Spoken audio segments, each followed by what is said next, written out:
Ustadz fulan mengisi di sana. Alhamdulillah, di daerah sana ada yang datang. Kami di sini tidak bisa datang. Di mana ustadz sunnah tersebut mengisi di daerah sana, alhamdulillah, sunnah menjadi terang benderang. Seperti itu seharusnya kita berpikir. Pertama, dakwah itu untuk Allah, karena dia diperintah oleh Allah, ud'u ila sabili rabbika, ya sudah.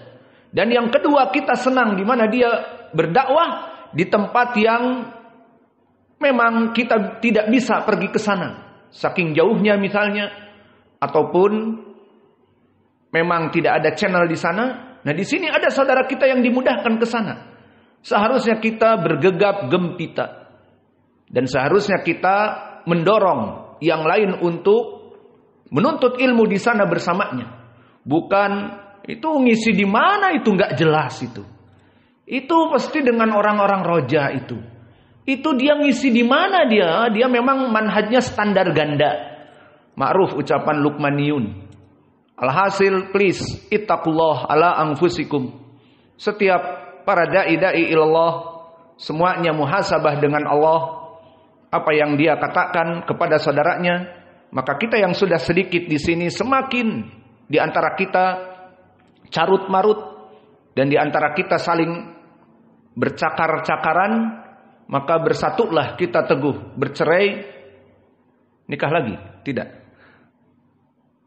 Alhasil, itulah keadaan di zaman dulu, bahwa mereka para ulama ahli sunnah di saat mencela kepada kelompok-kelompok dari dai-dai yang salah, ataupun kelompok-kelompok dari rawi-rawi yang matruk, yang kadzab, pendusta, mudallis, mereka berbicara dengan ikhlas dan mereka takut kepada Allah. Tidak dimasukkan kepada mereka hawa nafsu. Tidak mereka merasa tersinggung melihat di media sosial si fulan ibnu fulan ustadz ini mau mengisi. Seharusnya kita senang karena si fulan ibnu fulan ini ahlu sunnah ma'ruf.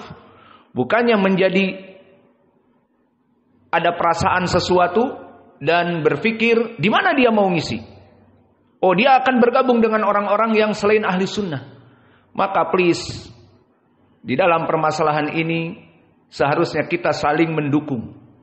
Seharusnya berpikir, alhamdulillah Allah mudahkan di daerah sana, yang mana di daerah sana dikuasai oleh orang-orang roja dan orang-orang yang bukan dari ahli sunnah. Sekarang saudara kita datang ke sana untuk memberikan kajian. Bukannya disuudonkan bergabung dengan roja, hasya wa kalla. Bahkan kami pun menanyakan kepada di sana, siapa yang kelompok roja, apakah datang? Tidak ada satupun. Mereka tidak mau datang kepada kita. Dan begitu pun kita tanya masjid ini dari bantuan roja, mereka yang membangun merasa terhinakan dengan pertanyaan kita. Wallahi 100 rupiah pun gak ada orang roja bantu kita. Maka di belakang sana mengobarkan ucapan kita mengisi di tempat orang roja atau yang hadir bersama mereka dan sebagainya. Maka di sini apa yang diinginkan dari dakwah, harusnya dakwah ini bersatu. Bukan dai-dai berdakwah ke daerah tertentu dijadikan suudon dan ditahdir agar orang tidak datang ataupun diberitahu kepada yang lain.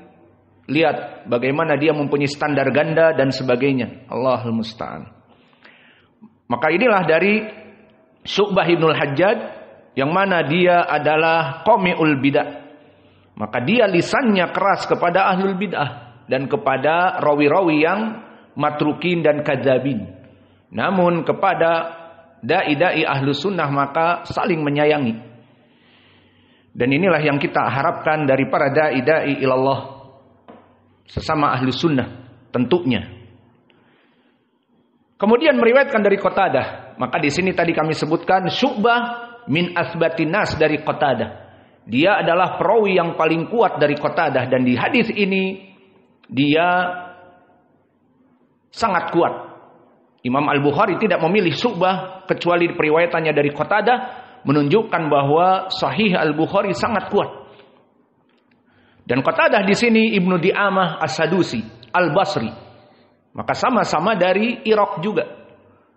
Dan Qatadah di sini seorang mufassir dan seorang muhaddits yang mana dia buta matanya. Namun jangan dikira buta matanya terus tidak bisa berbuat apa-apa. Kamin unasin, berapa dari manusia Allah mengambil basarahu walakin a'tahu Allahu fadlahu bi basiratihi. Maka bisa jadi seseorang diambil matanya namun Allah bukakan hikmah pengetahuan ilmu dari mata hatinya. Maka disebutkan Qatadah idza sami'a syai'an hafidhahu. Jika dia mendengar sesuatu dia hafal. Maka jika dia pergi ke pasar disebutkan jika dia pergi ke pasar, akhadha syai'an fi udunaihi. Dia akan menutup hidungnya agar tidak mendengar. Iya, hidung. Atau salah? Menutup hidung atau menutup telinga? Menutup telinga agar tidak mendengar. Maka terbayang di pasar bagaimana setiap toko menjajakkan jualan-jualannya dengan dangdut koplo. Ada yang dengan musik metal. Ada yang dengan musik pop. Maka berapa hafal? Kalau Qatadah tidak menutup dari telinganya, dia akan hafal apa yang diucapkan di pasar zaman Doeloe. Pasar zaman Doeloe tidak ada karaoke, tidak ada mikrofon. Maka mungkin hanya orang-orang yang berteriak ala isrin, 20 ribuan. Obral. Nah, pulang ke rumah dia akan hafal. Obral 20 ribuan. Paling itu. Namun sekarang tiap toko, tiap kios, musik. Maka dia akan hafal berbagai lagu. Berbagai genre.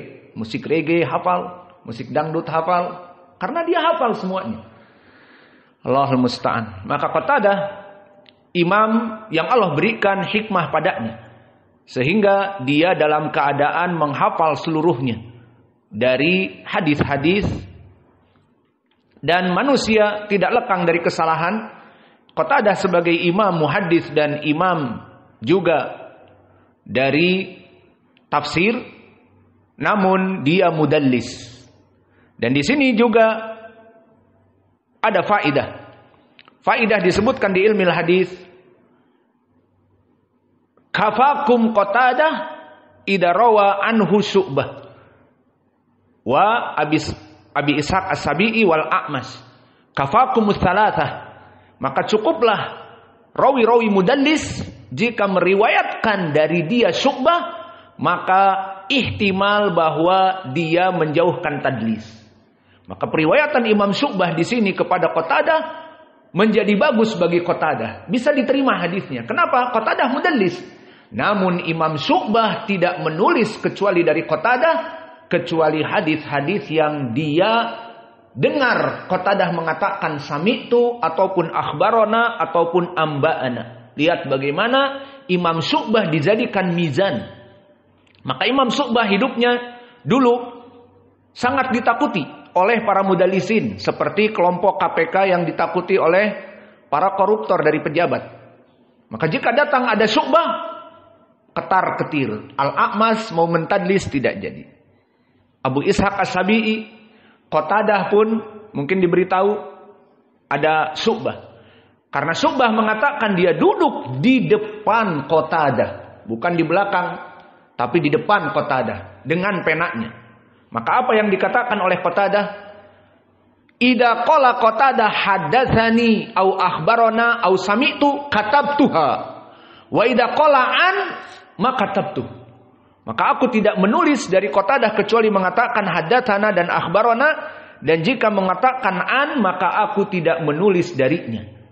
Maka ini menunjukkan apa yang ditulis Syu'bah dari Qatadah adalah hadis-hadis yang tidak ada padanya tadlis. Al-muadzin yu'adzin. Sudah adzan.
Allahumma salli wa sallim wa barik ala nabiyina Muhammadin sallallahu alaihi wasallam.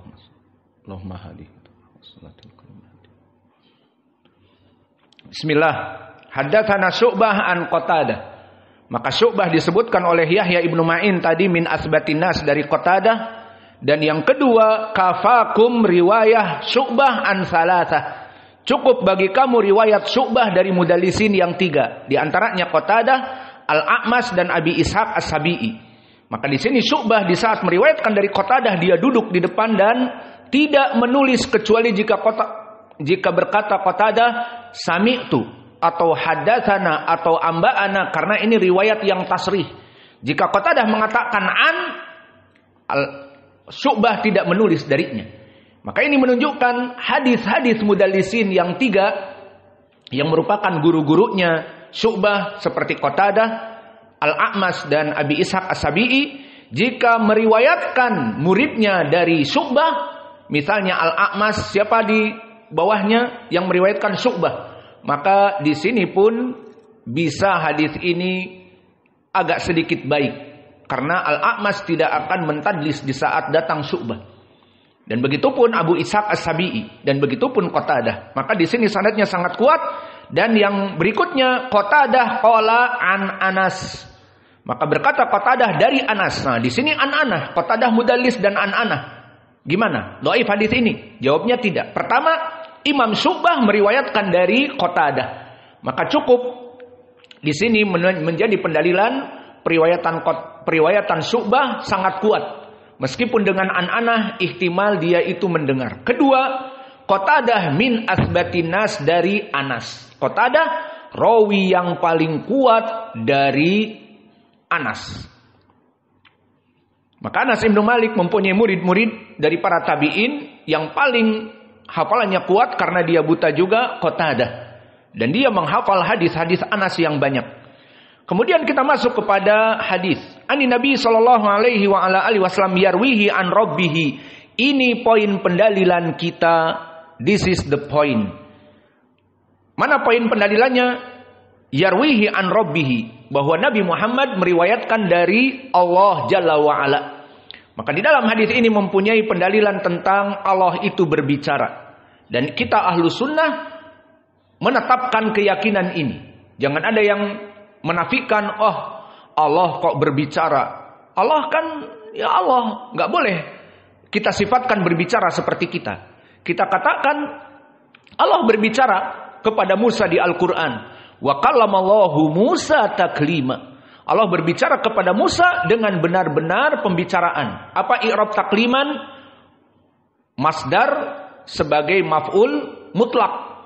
Dan di i'rab maf'ul mutlak di lugatil arabiyah yufidu at-taukid. Maknanya wa kallamallahu Musa takliman, benar-benar Allah berbicara kepada Musa dengan sebenar-benarnya ucapan.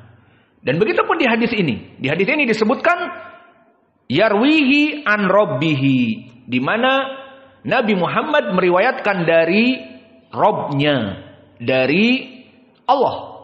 Maka Allah berbicara, meriwayatkan kepada Nabi. Apa yang diriwayatkan oleh Allah?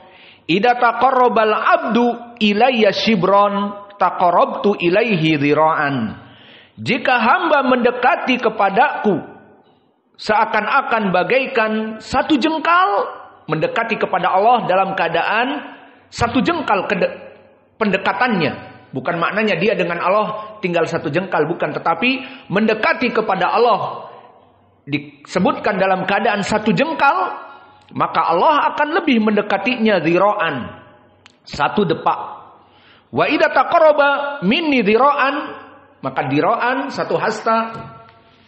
Jika mendekati hambaku kepadaku satu hasta ini, maka aku akan taqarrabtu minhu ba'an. Maka ba'an di sini lebih panjang. Maka aku akan lebih mendekatinya. Tadi makhluk hamba Allah mendekati kepada Allah satu jengkal kedekatan, Allah akan mendatangi lebih dekat satu depak. Dan barang siapa yang mendekati kepada Allah dengan satu depak, bukan satu jengkal, Allah mendekatinya lebih lagi dengan ba'an. Sampai sini. Dan kemudian disebutkan Wa idza atani masyan, jika hamba mendatangi kepada Allah itu dalam keadaan berjalan, aku akan mendatanginya harwalah. Harwalah adalah jalan cepat. Beda dengan lari. Lari lebih cepat dari harwalah, namun orang yang mendekati kepada Allah dalam keadaan cepat berjalan, maka Allah akan mendekatinya lebih cepat lagi dengan harwalah, maknanya berjalan cepat, bukan berjalan santai. Maka di dalam hadis ini poin pendalilannya sudah jelas bahwa Allah Jalla wa Ala mendekati, bahwa Allah Jalla wa Ala meriwayatkan kepada Nabi tentang sifat kedekatan Allah ini. Maka ini syahidnya yarwihi an rabbihi azza wa jal. Qala idza taqarraba ila akhirih. Maka ini wajhu dalalah bahwa Allah berbicara dan meriwayatkan kepada Nabi. Maka di sini Allah langsung meriwayatkan kepada Nabi dan diambil oleh Nabi Muhammad alaihi wa ala alihi wasallam. Kemudian dari faidah di sini, apa yang diinginkan kedekatan? Bagaimana cara kita mendekati Allah? Maka disebutkan oleh para ulama, yadhar maknal hadis laisal murad minhu taqarrub ilallah biharakatil badan bihadihil maqadir wal hay'ah, wa inamal maqsud at-taqarrub ilallah bi al-inabah wa ruju' wa iqbalil qalb wa fi'lu ta'ah allati taqarrabal abd ila rabbih. Maka awas di sini, perhatikan. Maknanya kita mendekati Allah satu jengkal. Gimana caranya? Di mana Allah?